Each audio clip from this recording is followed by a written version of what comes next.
Hello, Ben and Bella. Here's a story about my ninth job, another stint at the college cafeteria. The year was 1993, and I was beginning my junior year of college. Rain and flooding plagued the Midwest. Bill Clinton was President of the United States. The Smashing Pumpkins were a very popular band. And the Chicago Bulls had won 3 NBA championships, back to back to back. I was 19 years old. I was driving a 1988 Pontiac Grand Am, and I was living in Springfield, Missouri with my friends, briefly. When school started, I think I was still pursuing a history major in order to teach high school, which I had considered a slight change of direction from my previous major of elementary education, which was a larger deviation from my original major of communications with the emphasis on sports broadcasting. Although, having thought about it during this script writing, I realized that those two fields of study are not really that different. The jobs would include lots of talking during any given shift, and I could focus on sports for much of the day. Within the realm of actual work, however, and not just the ideas surrounding preparation for future career plans, I picked up more shifts at the CAF and at different times than I had before. I did this for a few reasons. One, I became more comfortable being at work as a person with a job, especially as that position served as an element of my identity. 2, people knew me when I was there. 3, I had a good single-serve banter with my peers. 4, I saw people just the right amount of time during lunch and dinner. And 5, the responsibilities were still not overwhelming my sense of having a good time. 6, also, I realized that I could avoid certain academic responsibilities if I had to work.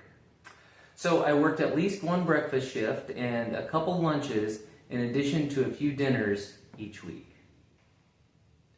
During my breakfast shift, I must have eaten at least 6 donuts in each 2-hour stint. The college used a bakery called St. George's. To this day, I have not found better glazed yeast donuts.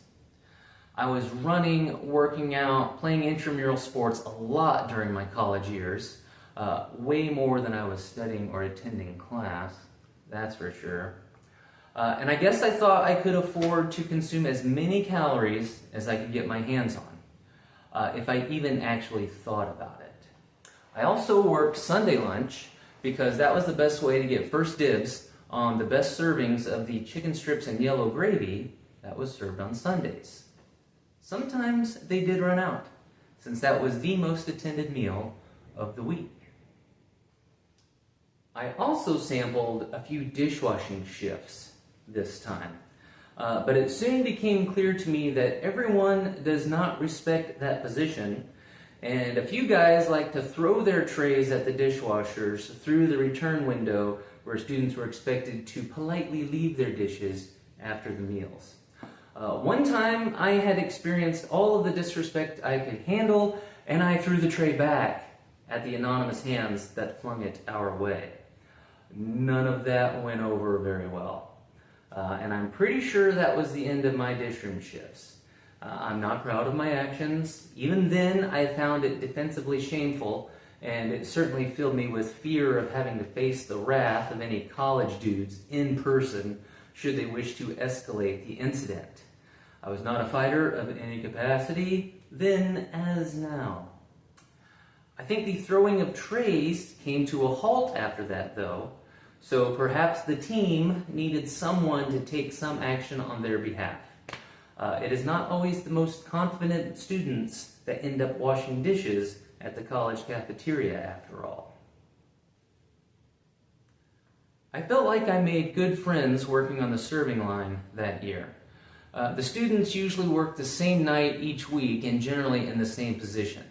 I worked one evening serving line shift with a girl from Wisconsin and a boy from Mexico who taught us both a little bit of Spanish each shift. I still remember the phrase, "El mundo nunca sabría," which I believe to mean "the world may never know." It's the tagline from that famous Tootsie Roll Pop commercial with the owl. I worked one serving line shift with girls named Tina Marie and Shanna, like banana.